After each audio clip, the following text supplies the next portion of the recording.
I'm Justin. Thank you very much for coming, Jeremy. Thank you for that rousing presentation. That was outstanding. Jeremy's actually an incredibly funny person, and so it's always fun to watch him. So my role as Endava's Chief Digital Officer is to work with our clients to inspire them and to drive them into trying new technologies, new approaches, and generally speaking, adopting a new way of working. So going into the digital age. Now the word digital, we can all kind of say at this point is a totally wasted word because everything is becoming digital, but it's about driving change and forcing organizations to start to look to the new way of doing things. And often that is using technologies that we have at hand, but at other times it's using technologies that will at some point in the future be available. And so that's why we're going to talk about quantum computing and untangling it, because frankly the level of accurate knowledge that's out there about quantum computing for most people is pretty low. You know, there's quite a bit of buzz about it, but we don't really know what it means. We sure as hell don't know how it works. I'm giving a presentation. I'm still not entirely confident in how it works because it is incredibly complicated. This is not like remedial physics that you would take in your community college. These are some of the smartest minds in the world working for their entire careers to start to understand some of the fabrics of the things that make this universe work and how we can apply them technologically to what we do. So the first thing is, I want to give a bit of a disclaimer. Surprise, I am not a quantum physicist, nor am I a physicist of any kind, actually. And just a quick show of hands, any physicists in the room? No? That's good, because it would be really awkward if there was somebody. Thank you, guys.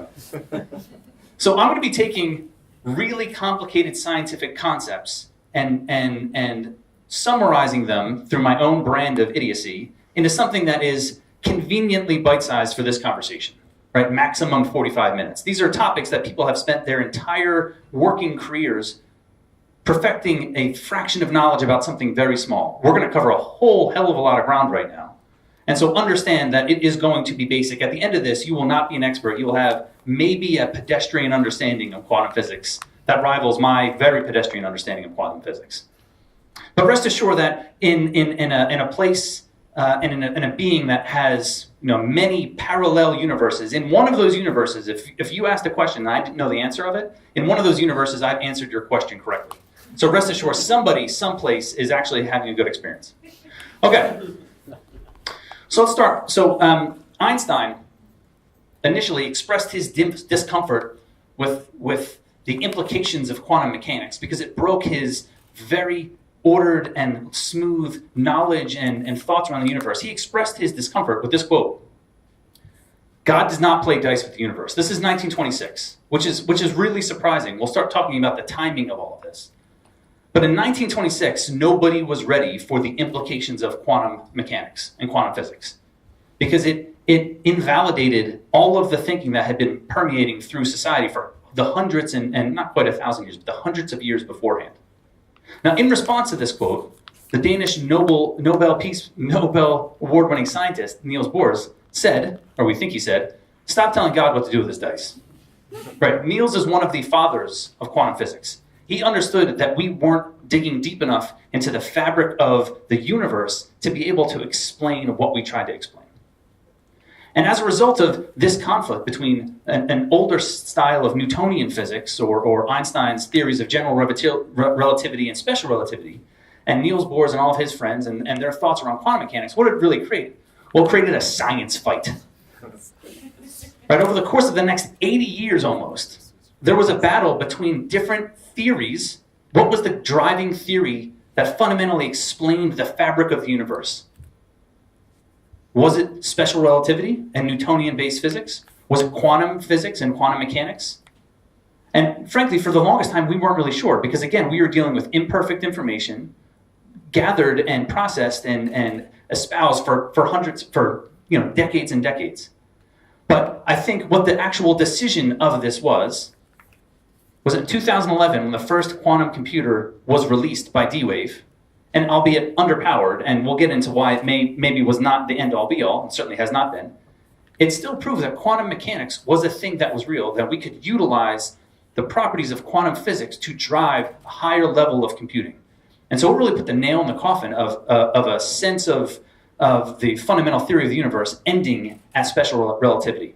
And we had to start thinking in a much different way. Okay, so we're going to actually talk through 3 different things tonight. We're going to talk through the science of quantum physics and quantum computing, the application of it, and then the impact of it. Right, that's how we're going to organize the conversation. And I can assure you, as we move left to right, I will become far more credible. But I'm giving you a warning. This is totally a warning. We have to get into the science. There is a level of the science that underpins quantum computing that we can't just gloss over and be like, oh, this great stuff happens, and then believe us, it does. And then this is that we have to get into the nitty-gritty of it. And so it's fairly dense material. And so to start with the science of it. So to understand quantum computing, we have to understand quantum physics at its core. So what is quantum physics? Quantum physics is a fundamental theory that describes the universe in its smallest possible components of energy, of atoms, and of subatomic particles. The smallest possible way that we can do it. Now, classical physics, like, again, Newtonian-based physics, describe the universe in large order. Things that we can observe. Things that we can observe with our eyes or with very little magnification. And that gives us a very predictable sense of how the universe works around us. Quantum physics describes things in the smallest possible components. And it says that there's a limit to the precision by which we can measure the universe around us. And it quantizes all of the different behaviors and things that exist within this world and this universe that we live in into smallest things. There's a smallest unit of light, the photon. These are all of the quantization of things that drive our understanding of subatomic particles. And it's the fact that in this quantum realm, in that smallest realm, things get very, very funky. And they behave in ways that we are not expecting. So in other words, if you look at the cosmos and you look at that celestial bodies and how moons move and how solar systems move and how galaxies move, right? It means that if we have enough data and we've recorded enough behavioral data and location-based data for something at the large scale as a moon, we can predict its location with wild accuracy for thousands of years from now at a particular day, hour, and minute. And that's because utilizing Newtonian physics or special relativity, we have a smooth understanding of the universe.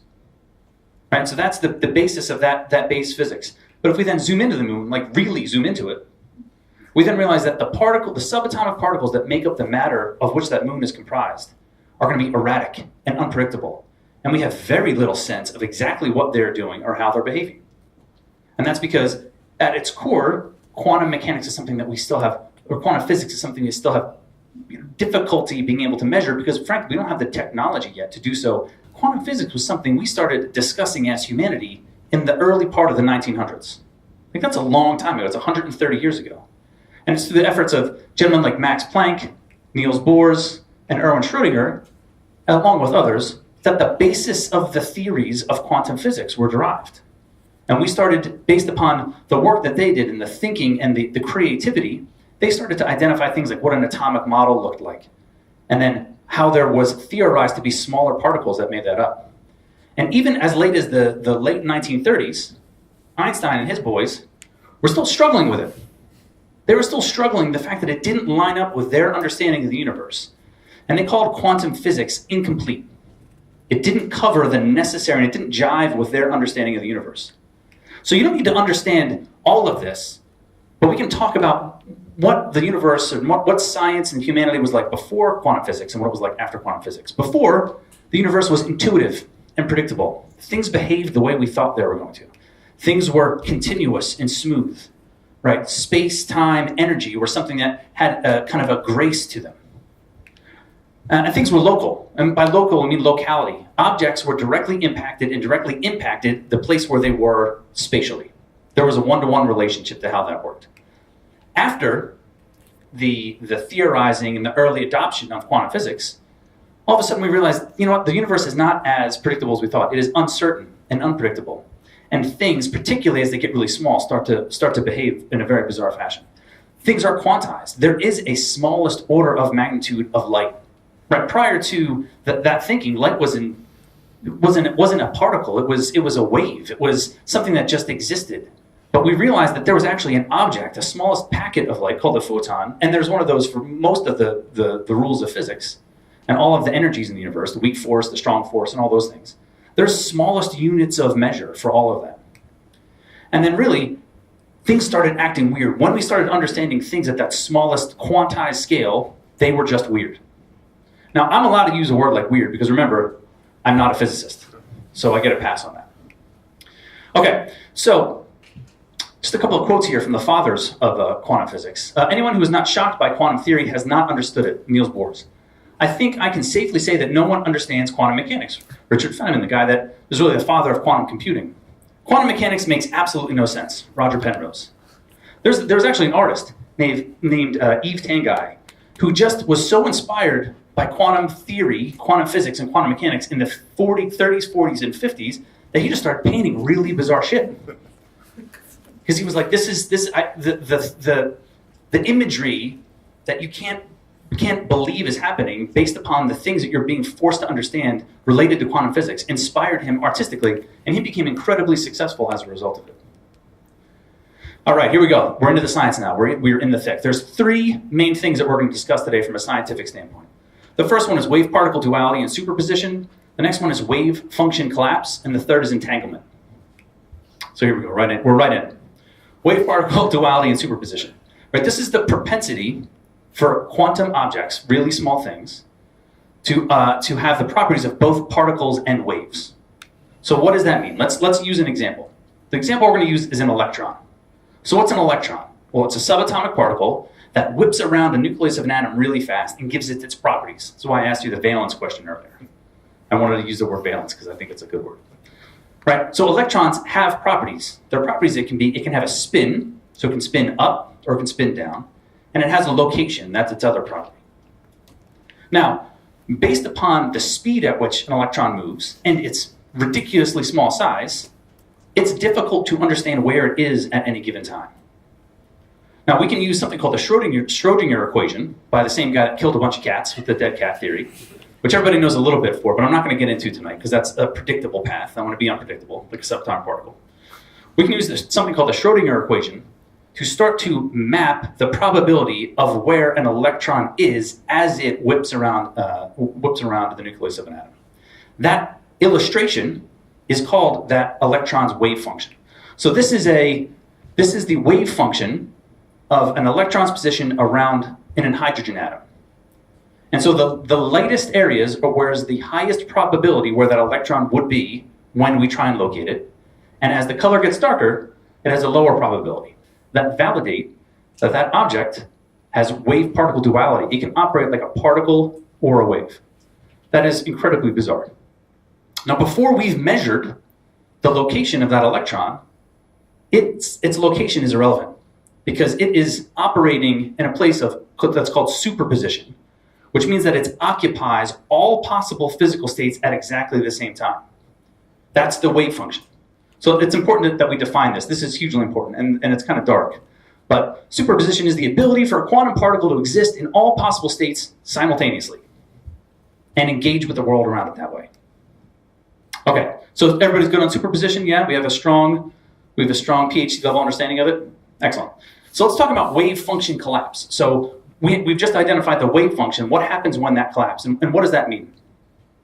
So this is the process that occurs when an unknown property of a particle is identified and measured, and it collapses out of that state of superposition.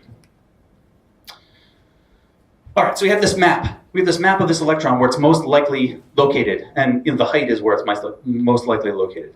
So to take a look to determine where that electron actually is, and when we do so, it will abandon superposition, and it'll collapse its wave function, right? Now, consequently, the probability of an object dropping out of its wave function is actually called the Born probability, oddly enough, which was the really, really poorly rated, straight-to-DVD 5th version of the Born series. Okay, so we've now found that electron. That electron is here, right? In looking for the electron, we didn't find it, really, right? By looking for it, we collapsed its wave function, and it assumed properties, right? If we had looked at it now, we couldn't have predicted where it was because it randomly found itself in a particular location because that wave function collapsed. So observing that electron, observing that subatomic particle actually changed its state. So how did it know we were looking at it? right? Like this is the fundamental chicken and egg of quantum mechanics and quantum physics. Well, because we're talking about things that are so ridiculously small, everything we do interacts with it, right? So to look at something, what's actually happening? Well, to observe something, some information is being transferred. In the instance of an electron, photons are bouncing off of that object and hitting us in the eyeball or the microscope or whatever you want to call it. And as a result, that photon has interacted with that electron. And in doing so, it has collapsed its wave, it has changed it, collapsed its wave function, and it has assumed a single location. Now, if we were to measure that electron using magnetism as opposed to light, the same thing would happen, because the smallest particle of magnetism is also a photon. And that same thing would happen, we would collapse its wave function, and it would assume a singular location. So that's the mystery solved of why things are changed. Now, what's really interesting is that means that it's really difficult to not interact with something in the quantum realm because we're immediately changing it. So we can never observe as passersby what's happening and like good science just collect data, because as soon as we try and observe it, we fundamentally change its state, we fundamentally change the way it's behaving, and then all of a sudden the scientific integrity of the activity is lost.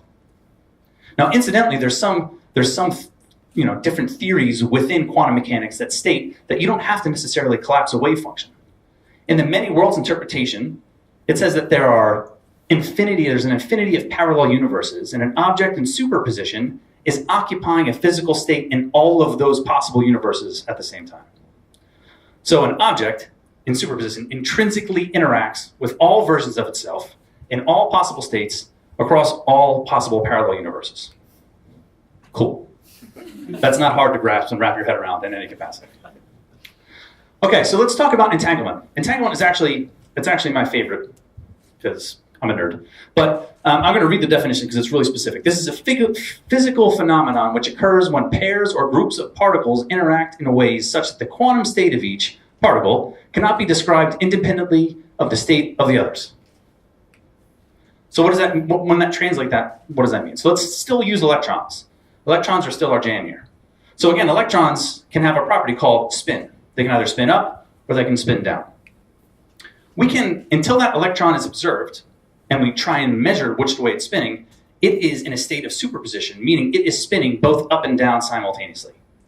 Because we honestly don't know.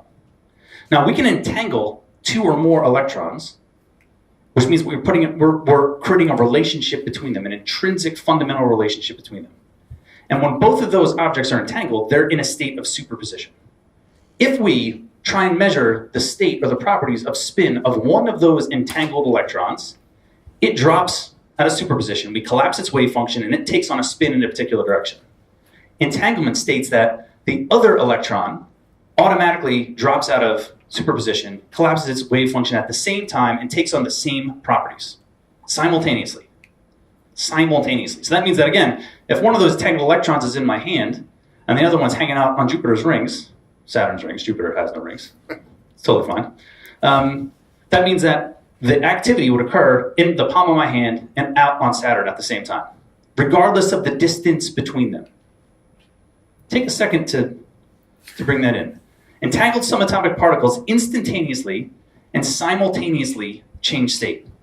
Right? That synchronization defies the laws of special relativity, as well as the universal speed limit, which means that things can't move faster than light. Now, we don't know what's happening. We don't know why those two entangled particles are behaving in an identical way. They're not communicating. There's nothing happening between them that we're able to measure. And I'm not allowed to say that if they're not communicating. But there's some relationship that the universe has bestowed upon those two particles that means that they will behave in a simultaneous capacity, regardless of the distance between them. Now, some physicists think that the nature of entanglement is the key to something as awesomely nerdy as teleportation. Because that's really what's happening. That's what we're talking about. We're moving states between things that are fundamentally too far apart, and it exceeds any kind of the universal speed limit. Now, this is not theoretical. I mean, this is theoretical, but this is started to be proved by experiments. In 2007, we were able to prove fundamentally that electron quantum teleportation could happen between two electrons that were 1 meter apart. So one was here and the other one was here. And we measured the one, collapsed its state, and then simultaneously the state of the other electron collapsed. It dropped out of superposition, and they had the same spin. Meter apart, pretty cool, right? In 2011, that same experiment happened at 10 meters. So from me to like over there by the wall. And so they were still able to demonstrate that those two entangled particles had a relationship that was so unique that they behaved at exactly the same time in exactly the same fashion. But most excitingly, in 2018, so late last year, a Chinese space agency was able to prove that entangled teleportation between two entangled electrons could occur over much longer distances. They collapsed the wave function of an electron on Earth, and simultaneously in a satellite orbiting the Earth 500 kilometers away, that its paired electron also dropped its superposition, collapsed its state, and showed a spin in the same direction.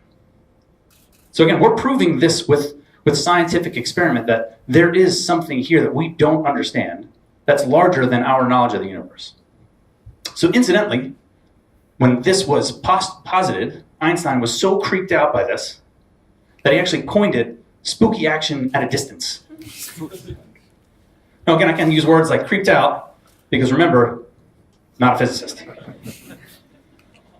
Can anybody tell me where that clip is from? Nobody has known. No? Lord of the Rings, thank you. Excellent. Okay, so how does all this expertly summarize science, right? How does this relate to quantum computers? What does this mean for us in our quest to have a better understanding of quantum computing? Well, quantum computing is the application of the science of quantum physics into a state of computing. And it's us utilizing that technology to change fundamentally the way that computers work from traditional classic computing. So if we look at the history of quantum computing, it really started in 1981, frankly because computing in and of itself was still coming along at that point in time. Richard Feynman, in 1981, he proposed the first theoretical design for a quantum computer. Right, so he was the first guy that thought that this may be something we could work with.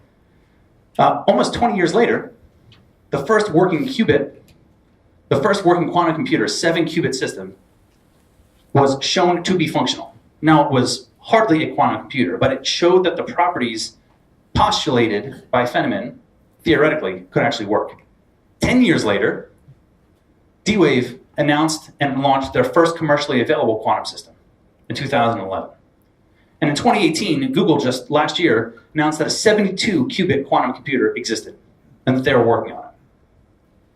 Now, we're going to talk about why these systems are yet to truly harness quantum mechanics to drive computing, but still represent success within the field. And we'll look at really the implications between classic computing and quantum computing. And so with classical computing, everything's bit-based, right? Ones and zeros. We use ones and zeros to manipulate information. Any of the results that come back are exact. That's why we invented computers, to provide us exact answers to problems, right? And the process by which a classic computer processes information is sequential. It's going to work through a series of activities in sequence, and the more activities you add, the longer or the slower it takes them to get through those. When we talk about quantum computing, it's qubit-based, not bit-based. So quantum bits, qubits, are what are the basis of quantum computing. Answers are no longer exact. They're probabilistic, which means that we're not providing you with a specific number. We're providing you with a probability of a solution and its possible success because we're mapping the entire solution space. And answers are instantaneous. Those probable results, probabilistic results are instantaneous. No longer do we have to move through we have to move through every possible permutation of the fitness of a response to understand whether it works. We can map the whole thing at once. So a couple of quotes here. So this is Seth Lloyd. A classical computation is like a solo voice, one line of pure tones succeeding each. A quantum computation is like a symphony, many lines of tones interfering with one another. Again, it speaks to the either sequential nature of classical computing and the parallelism of quantum computing. Now, David Deutsch said, quantum computation is nothing less than a distinctly new way of harnessing nature. It'll be the first technology that allows useful tasks to be formed in collaboration between parallel universes. The first technology that allows useful tasks to be performed in collaboration between parallel universes. That is so absurd, right? But these are not like crazy people on the street panhandling for food money, right? These are the brightest minds of our time. I watched this and I just think of the noises that guy was making that whole time, right? Come on. It's so ridiculous. I think, yeah, he's making little explosion noises with his mouth. Okay.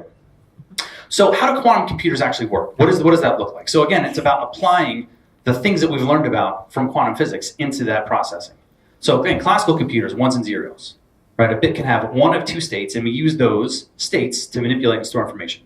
Quantum computers use qubits, which means that it can have a state of a 1 and a 0 at exactly the same time, which means that we're no longer dealing in a fixed area. We're existing outside of that 1 and 0 state.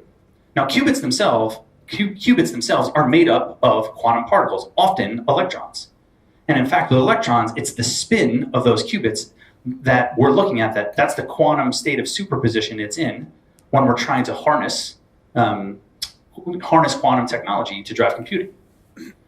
Now, classical computers, again, if you give it a solution, or if you give it pose it a question, it's going to take all of the different variables, and it's going to map through all of the possible variables and possible solutions to an answer one by one, and it's going to determine what the best fitness is, right? By using a series of entangled qubits, we can map a possible quantum solution probabilistically, and we can map the entire solution space at exactly the same time. When we're ready for an answer, we collapse that wave function, and then we get the answer that has the highest probability of accuracy. Now, because quantum computers are moving so fast, and frankly, right now, they're so error-laden, because we've yet to perfect the technology, often these things are run several times, and there's an enormous amount of processing power right now that just goes into error handling and error management because we've yet to be able to truly stabilize something that exists in a quantum realm. So voila, right? Perfect. Total sense. So yeah, I'm tired. So, anybody exhausted? I mean, a water break or a bathroom break? No? I'm fairly exhausted. Okay, so don't worry. We're making excellent progress. We're more than halfway through. We are through the hardest part. It is smooth sailing from here on out. So let's talk about now the application of quantum computing to what we're trying to do into the world around us. So what can we do with it? So frankly, it's all about understanding what classical computers were originally derived for. So we invented classical computing right now. When we invented it years and years ago, back in the 20s, was the basis of that. Now turned that into something far more involved in the 1940s, along with some other gentlemen, Conrad Zuse and those guys. Well, we invented classical computers to solve problems for us. And as our problems, we needed exact answers. As our problems got more complicated, well, we made more complicated computers. And at some point, when the problems we were trying to solve was more than that single computer could figure out, guess what? We just networked a bunch of them together. Problem solved. Let's get 27 iMacs, we'll slap them all together, give me something that doesn't have that kind of processing power, or giant server rooms that are doing the same thing, right? And so quantum computers were designed to solve a very different kind of problem, right? And that's because we are focusing on probabilistic calculations. Quantum logic gates are done on a parallel basis, meaning we're doing things at the same time. But it all comes down to, more than anything, algorithm design. And us trying to identify that those algorithms should bring out multiple result sets. And so that means that the power of quantum computing really comes into the kind of algorithm that we're putting into it. Right? You can't expect to run a classical algorithm on a quantum computer and get an awesome result, or vice versa. It doesn't work that way. We have to ensure that we're instructing it. It speaks its own language and processes in its own way. And we have to make sure that we take advantage of that. So let's talk through the kinds of problems that you'd solve with quantum computing and start to wrap our heads around them. So figure one, congratulations, you are getting married. And as a result, there's going to be a wedding that is going to be planned. Slightly less awesome, but still that's fine. Now, we all have people that are going to attend that wedding. In this case, there's 10 people that are going to be at this very small, very quaint, very down, low-key wedding. But the problem is they're all going to have to sit at one table, a round table of 10. And they don't all like each other. Naturally, like every family, right? It's dysfunctional. So how do we best arrange the 10 people around that round table to, frankly, get to a place where we've pissed off the least number of people? That's our goal here. Okay, so the way that we do that, if classical computers did that, it would go through every possible sequence of results. And it would take a long time because it would say, okay, these 10 people in this way, great. Okay, now these 10 people in this way, great. With quantum computing, again, we do that all at the same time. It maps it simultaneously, and we have our answer really quickly. And so what's actually the math to determine, thank you, Sonic, what's actually the math to determine how many possible sequences of people there could be? Well, it's factorial. We have 10 objects that have 10 variables each, who they like or who they dislike. And so that means we would do 10 factorial. 10 factorial is 10 times 9 times 8 times 7 times, you get it, all the way down to 1. Now that means that 10 factorial, there are 3.6 million possible sequences of 10 people around a table. Right, that's nuts. Because it's 10, right? Like that it seems like that's too many options, but right, the laws of physics would dictate and the laws of mathematics would dictate that there's that many options with 10 objects with 10 variables when we start to map their fitness around a solution. Okay, figure 2. Oddly enough, there's usually rarely 10 people at a wedding. There's usually more than that. In this case, there's going to be 200 people at a wedding. So there's going to be 20 tables of 10 people. And those 20 tables of 10 people, guess what? Again, not everybody likes each other. So we have to figure out how we can piss off the least number of people at this now fairly decent sized wedding. And so what's the math behind that? That is 200 factorial. Because again, there's 200 people, each with 10 variables each. All right, so let's do that math. 200 factorial. Oh, shit. Well, it's not a number. So it's actually that it's not a number. It's just that my Mac-based crappy calculator couldn't calculate that number. So we went to the internet. It is actually a 375-digit number. 375 digits. That means, bear with me here, there's more possible sequences of 200 people to be arranged in a wedding than there are atoms in the known universe. For a wedding. Figure 3. So like 200 people at a wedding, like you can kind of wrap your mind around that number of variables, right? Like 200 people, I probably know all of them. Some of them are jerks, but I can understand that core initial data set.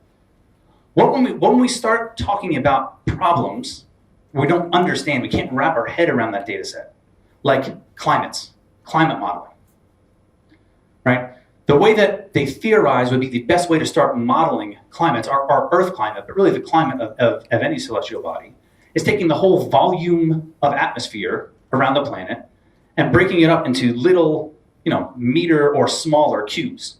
And each of those cubes would have a bunch of properties that have temperature and wind and barometric pressure and humidity. And what we need to then start thinking about is how each of those cubes interacts with and influences its cubic neighbors. We're talking about trillions of interactions. And how do we process all those trillions of micro interactions? Well, frankly, we do it with quantum computing. It's the only way you could possibly do that. You couldn't give that sort of problem to a classical computer and expect it to spit out an answer. And if it did, it would take like a super long time, like longer than the heat death of the universe kind of time. And there's some answers that are called, there's some questions that are even called NP complete, which are not solvable by classic computers. It couldn't even take a really long time to do it. It just wouldn't be able to do it. And so how does a quantum computer process all of those massive numbers? Well, there's two ways you can configure quantum computers that we understand today. The first way is the annealing model. The annealing model, this is what D-Wave uses, right? This is why often their quantum systems, they've been first to market, but then why some of their quantum systems don't necessarily have the same numerical values as the other ones. Within an annealing model configuration of a quantum computer, you are relying on the manipulation of particles in the quantum state in a substantially reduced capacity. You have a lot less, you're asking to have a lot less control over those particles in superposition, and you're doing so for much shorter periods of time, which means you need a whole hell of a lot more of them to generate any kind of volume of processing power, right? And again, D-Wave now has they just announced a 5,000 qubit quantum computer.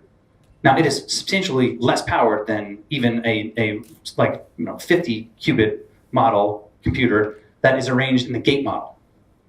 The gate model is taking entangled particles in superposition and trying to manipulate them for much longer periods of time.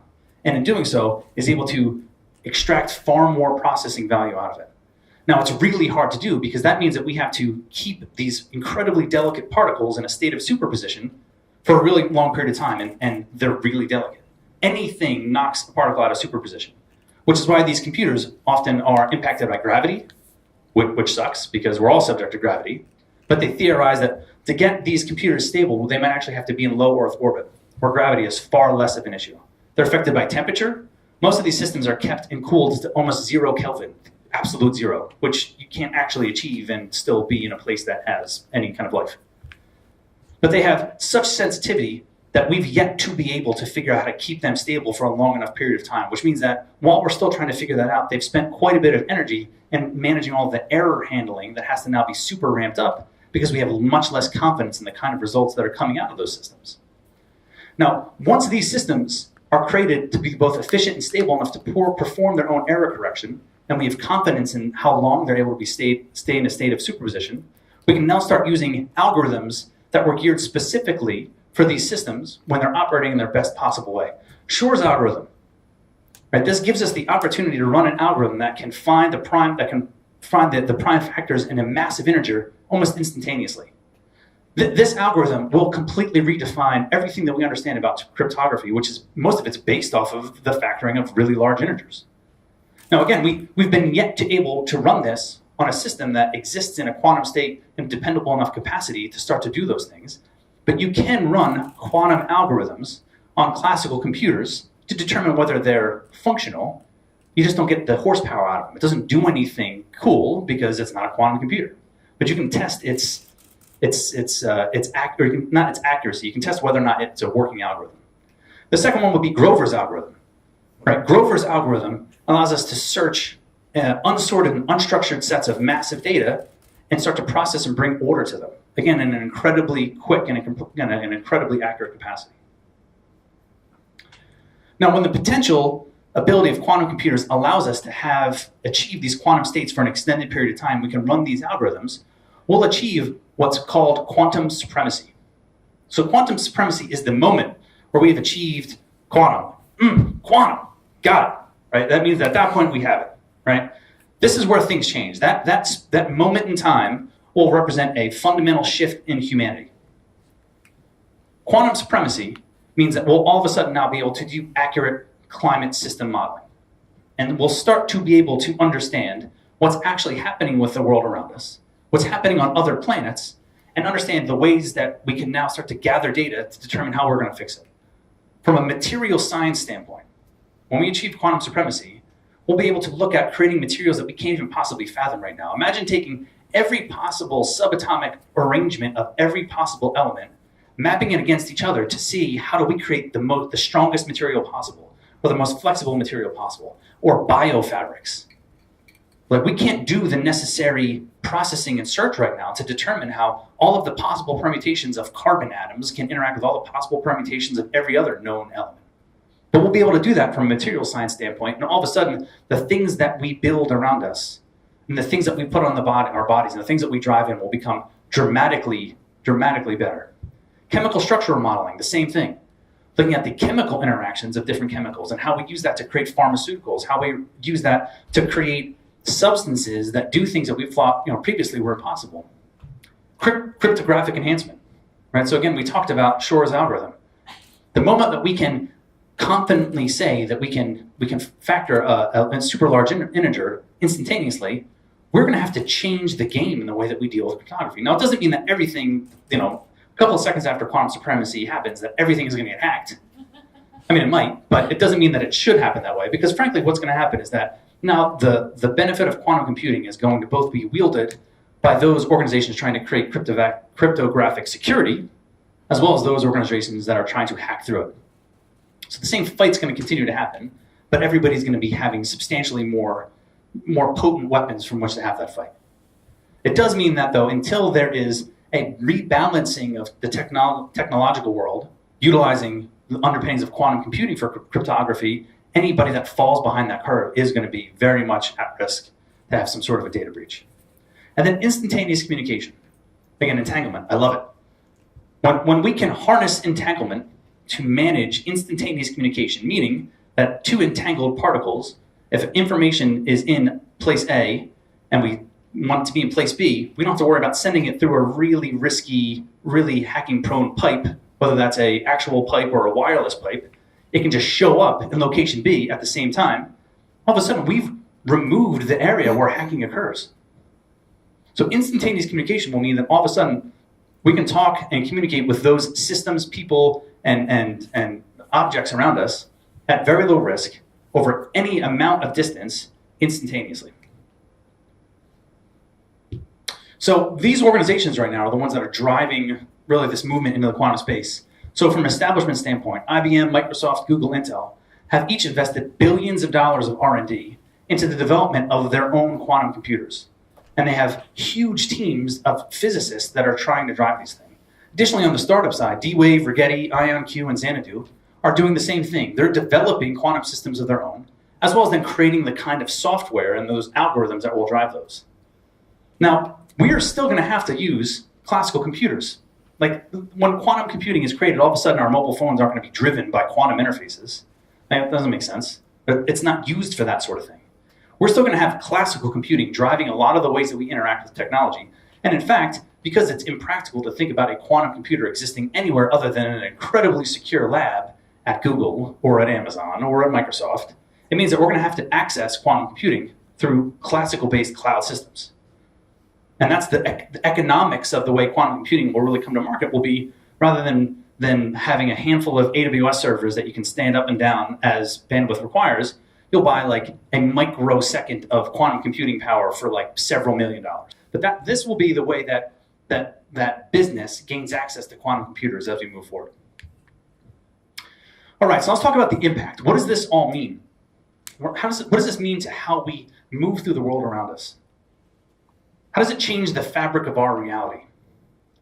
So new technologies are going to be unlocked. We're all of a sudden going to be able to do things that we didn't think were physically possible based upon the technology we had. And it means we're going to hit another revolution where there's going to be a massive upheaval and change within technology. You think we're now with digital? It's nothing comparatively. We're going to learn in entirely new and different ways. Right now, science and technology has been very much based around somebody devises a theory, and then they figure out if they can prove that theory through scientific experiment. When we have limitless processing power to be able to cull answers from huge data sets, it's almost an answer-first mentality. We're going to come to conclusions of what's happening well before we understand how we got there. And so it's going to change the way the scientific theory is going to work within the world and certainly within the technology space. We're going to be able to solve problems that were previously unsolvable. Not like that 1,000-piece puzzle that's on your coffee table, but like really ones. Like physically, how does human life get better? We're going to gain a new understanding of the natural world. What actually drives gravity? We theorize that the smallest element of gravity is a graviton. I feel like it should be called a gravitron because it's cooler, but it's not. But we've yet to be able to identify that. We've yet to be able to create a scientific experiment that confirms the existence of a smallest unit of gravity. We think that it's there, but we don't know. Well, that's the kind of thing that we're very quickly going to be able to understand. We're going to have the technology available to do that kind of processing. Now, it's going to change the world around us, not just in the science that we have, but from a socio-economic standpoint. Because once a singular government, nation, corporation gains quantum supremacy, they're going to start moving infinitely faster than those other organizations, countries, or areas around them. And so often that means that as soon as quantum supremacy is achieved, the socioeconomic gaps between areas of the world are going to expand dramatically. And that's going to create an imbalance of power and potentially a restructuring of, frankly, the world order that we exist in right now, economically, politically, because all of a sudden there's going to be so much more power wielded by such a small group of people. Now, what does that mean for the knowledge that we unlock? Well, right now we're still in an academic mindset with quantum computing, which is that means research is shared. As one physicist or one organization makes a breakthrough in quantum computing, they share it with the world in an academic sense, like everything else is shared in an academic sense. And then somebody else builds off of that theory or off of that research. And that's how we advance, and that's how things have worked to date within the world. But as soon as quantum supremacy is achieved, and somebody feels like they have gotten to that point where they can successfully wield quantum computing, it's going to turn into a very capital mindset, a very corporate mindset. All of a sudden, the academia that has driven the sharing of information will get shut down super fast, right?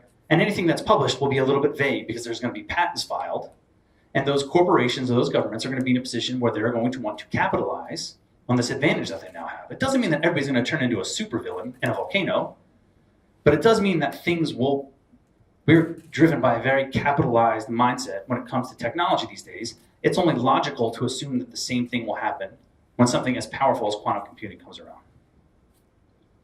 But in the meantime, there's going to be a bunch of great stuff that's happening that hopefully distracts us from the supervillains that are popping up around the world. Right, so we're going to have life-saving medicines and drug discoveries. Right, because all of a sudden we can now do the necessary material and chemical engineering, climate prediction and farming advances. Right, being able to understand how do we milk as much value out of the growth of things in this on our planet, and can we solve world hunger finally? Breakthroughs in chemistry, biology, materials. Again, being able to identify materials in ways that we didn't think were possible. Rapid acceleration of AI and machine learning. Being able to feed the power of quantum computing into AI-based systems means that all of a sudden you give them the ability, AI-based systems are based solely off of the ability to do pattern recognition across massive sets of data, in most cases. I'm dumbing it down, but that's what I do. So imagine giving it limitless data and processing power to do so. But while we have all of those great things that are happening, we are going to have the destabilization of economic patterns. Things are going to reshift. We're going to have the widening of cultural and social inequity gaps. We're going to have the escalation of encryption and security challenges, because frankly, we're going to be dealing with the weaponization of quantum systems, both from a defensive standpoint and an offensive standpoint. So there's a lot of things that are going to happen. We're at a place in the world, we're so close to understanding the nature of the universe around us. But to understand the impossible may disprove the core beliefs of billions of people. As we gain insight into the biggest mysteries around us, and we begin to see the fabric of our creation, religious dogma is going to be challenged, and social schisms will emerge. Now, I'm not going to make this a big religious thing, but often through the history of humankind, when humans have not understood something, they have created legends, they have created religion, they have created these things that are explanations that comfort us. That's the basis for myth, that's the basis for legend. And frankly, that's the basis for religion. I'm not discounting that there is a God or several gods or your God or my God, but certainly things that we were unable to explain previously, that we chalked up to some divine intervention, all of a sudden we're going to be able to explain. So that means that where those beliefs come into our understanding of science or faith change. That threshold changes dramatically. Turbulence is all but guaranteed. Remember, quantum computer has no agenda, right? It has no agenda, like the printing press had no agenda. The car had no agenda. The radio had no agenda. The television had no agenda. And the internet had no agenda. Quantum computing is a neutral entity. It's not something that we should fear. Now, technology, humans imprint moral value on technology. Technology ends up being the mirror of how we think. We make the difference, and the consequences of what we create and what is done with technology is based upon the mirroring of our underlying qualities of humans. Now, some of the technology we've created over time has displayed our more destructive qualities. But some of it has promoted our more curiosity-based qualities or our empathetic qualities. Technology is not bad. What changes is what we do with it. We need to be aware that in times of radical change like this, the obligation for us as humans, as technologists, to be a good person are more critical than ever.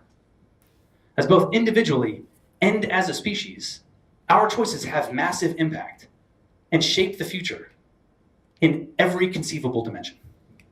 So thank you very much. That is quantum computing. Or that's my take on quantum computing.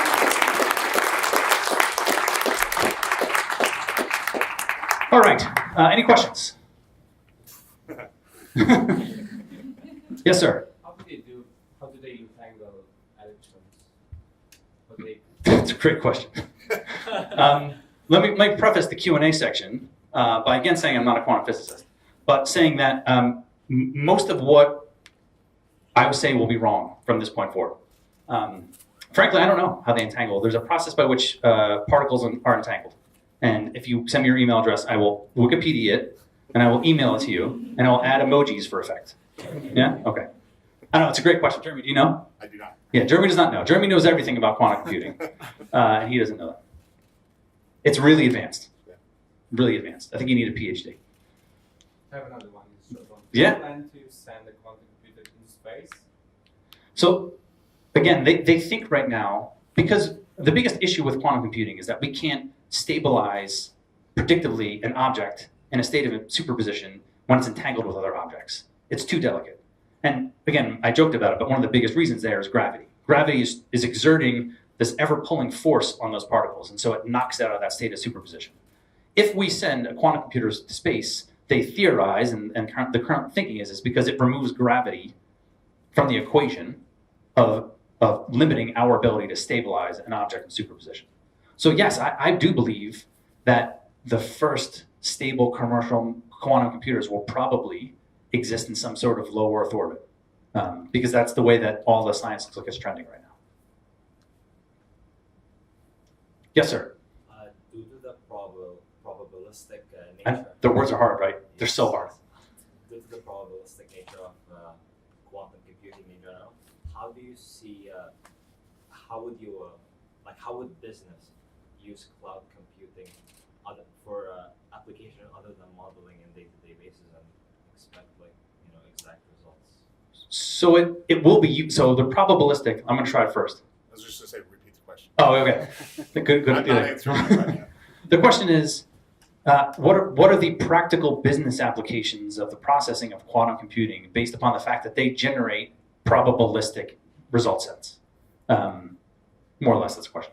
But basically, the practical applications, some of the first applications that we'll see with quantum computing are going to take advantage of the fact that they will generate probabilistic answers. So think about an organization like the Heathrow Airport, right? One of the busiest airports in the world.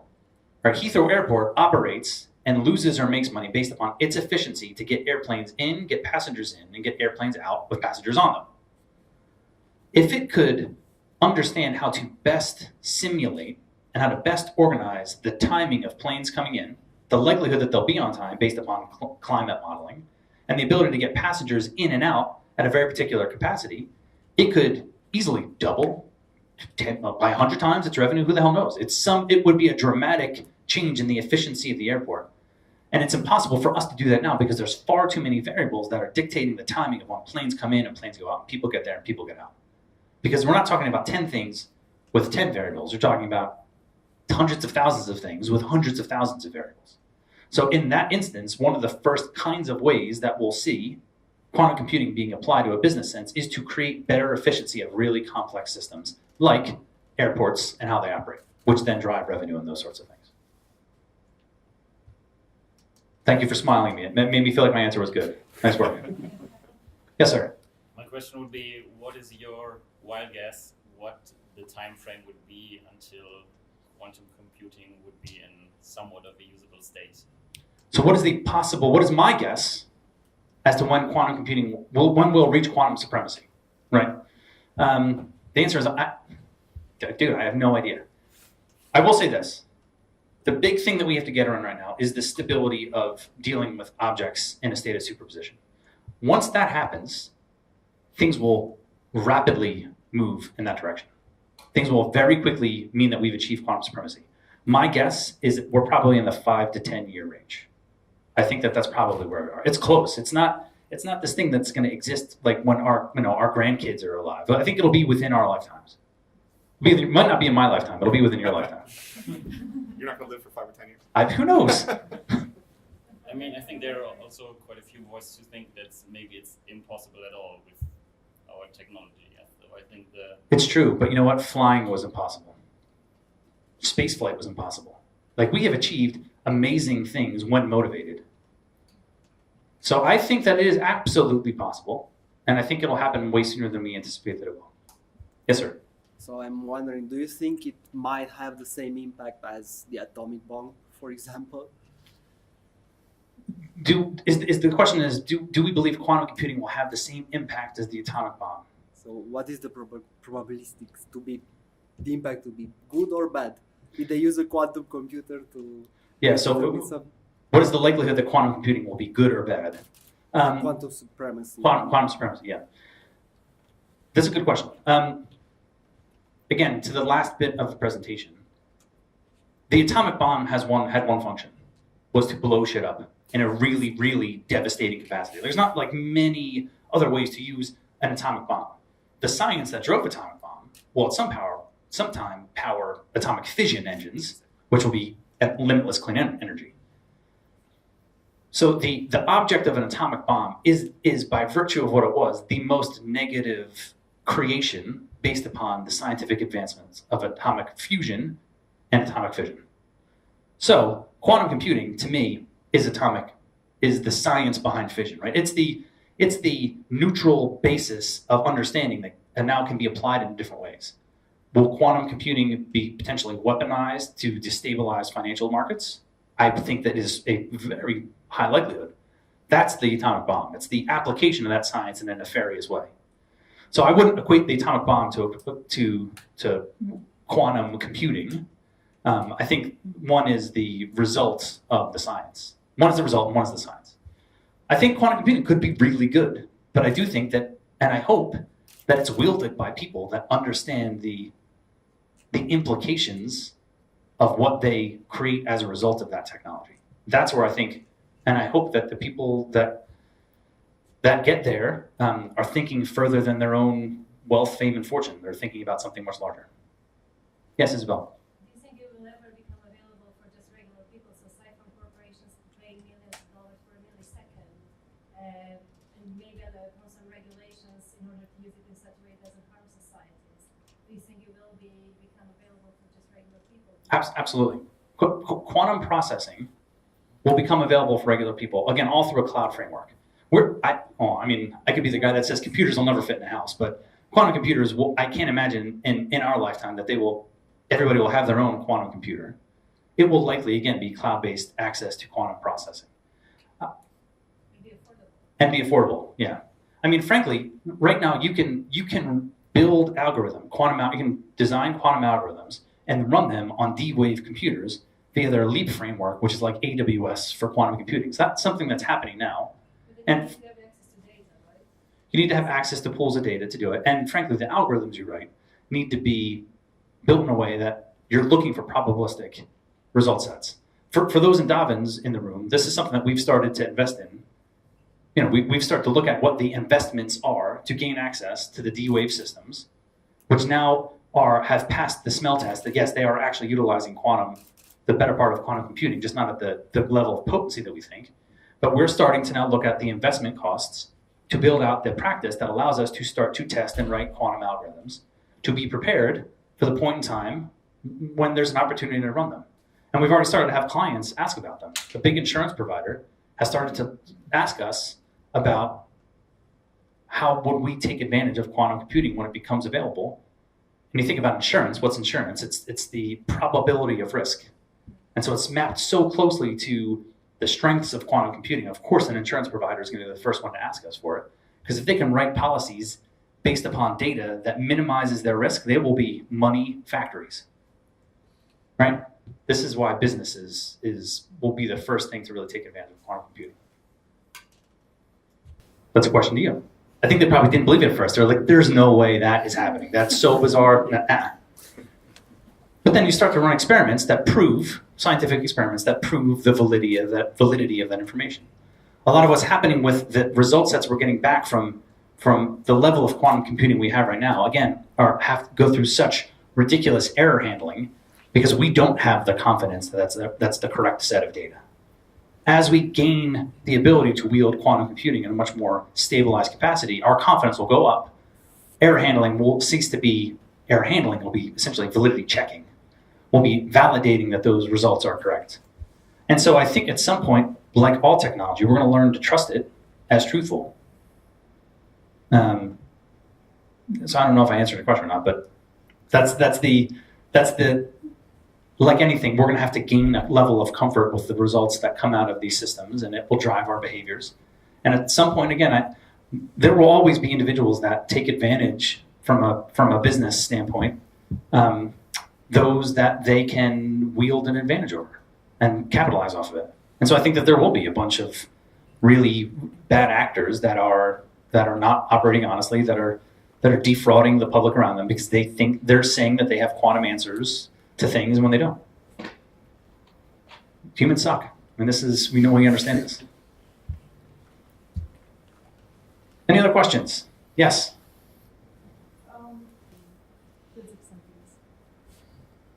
Okay, so the question is, I'm just trying to summarize your question. It's a good question. I'm just trying to summarize the question. How do we start to combine other skill sets and what skill sets do we think will be really relevant once quantum computing occurs in the business realm to allow us to achieve the things that we want to achieve? And I'm going to take it a step further and say, based upon the individuals that have invented the technology, those scientists, is the approach of that technology going to be skewed to a very scientific capacity? You may not have asked that, but that's the one I want to answer. So to answer my question first, I think that much like the Wright brothers invented flight, the Wright brothers are not the end all. They're not known as the world's best pilots, right? They created a technology that other people throughout history have now perfected and have become far better at wielding it. And those people probably maybe aren't as smart as the Wright brothers. Maybe they have more style. My guess is that that the guys in the space program in NASA in the 60s certainly didn't have the same creativity and ingenuity as the Wright brothers. But guess what? They took it to a very different place. They started flying at supersonic speeds. They were able to manipulate flight to actually achieve orbital flight. So I think that we don't have to worry about the science of quantum computing being dominated by scientific mindsets. Once it's created by scientists and physicists, it can then be perfected and used by people that have very different skill sets. And so I don't think we're going to fall into a place where it's only going to be a scientific endeavor. That was my question. To answer your question, what skills are going to be incredibly relevant when quantum computing occurs, and how do we, as business people and technologists, take advantage of that? Our ability and the importance we put on data analysis will become dramatically more important. Because all of a sudden, again, the processing of data just provides some results. We still have to infer meaning from those results. So our ability to look at and derive inference from massive data sets and probabilistic results will become the strength and the skills that are needed to utilize and translate quantum calculations into a business world. So I think that what we'll see is that data-focused skill sets, data architecture, data analysis, data visualization, that sort of thing, are going to be the places where there's going to be really incredible growth and career opportunity. Yes? And if we combine also the artificial intelligence with this one, I think will be a quite powerful problem solving. Yeah, I agree. I'd said it before. So the question was, if we combine artificial intelligence with the processing power and the result sets coming out of quantum systems, it will be it's more of a statement, but yes, it'll become an incredibly powerful thing. Yeah. No, and I agree completely. And again, remember, machine learning is based upon pattern detection across massive data sets. So if we increase the scale of those data sets by a factor of something we can't even process, yes, they will become absurdly more powerful and more accurate, and something that is much more useful to yield, because the accuracy of those machine-based inferences and decisions will be that much higher. I don't know. So if the question was, is the power resources needed to run a classical computing equation equal to or greater than a quantum computing equation? The difference is... Right, what's the difference? Yes. So I can answer this one way. The energy required to power and operate a quantum computer is absurd, because you have to cool it to near zero. You have to shield it from all kinds of crazy things. So there's so much more running costs that go into a quantum computer. At some point, will that be normalized? We've perfected classical computing over the course of the last 70 years to a place now where we have it, we have it really figured out, and it's hanging out in our butt pockets, right? So 70 years after quantum supremacy, will the cost of quantum computing be equal to that of what classical computing is for now?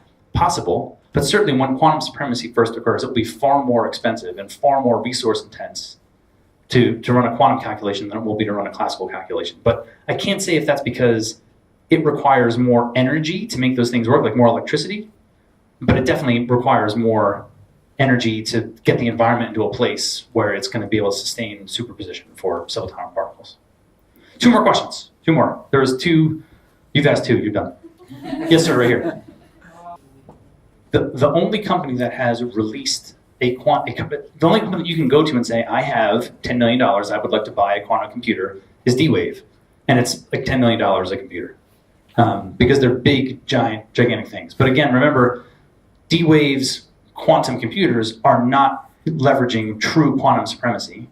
They're kind of cobbling it together with thousands and thousands of qubits that are not really finely tuned, but sort of get us partially the way there. There is no commercially available or in-use quantum computer right now that's built using the gate model. That's what IBM is building with their Q division, or Google, or what Intel, or Amazon. All of those companies will be the next person to offer a commercial, actually I don't know that. One of those companies will likely be one of the next companies to offer a commercially available quantum computer. We don't know when that'll be, and it's not available yet. One last question. Yes, ma'am. Plus, it's something. Q++. She's Q sharp. something like Yeah. that. Yeah. Of course, we would name it something lame and derivative of something else. That seems about right for the biggest achievement of humankind.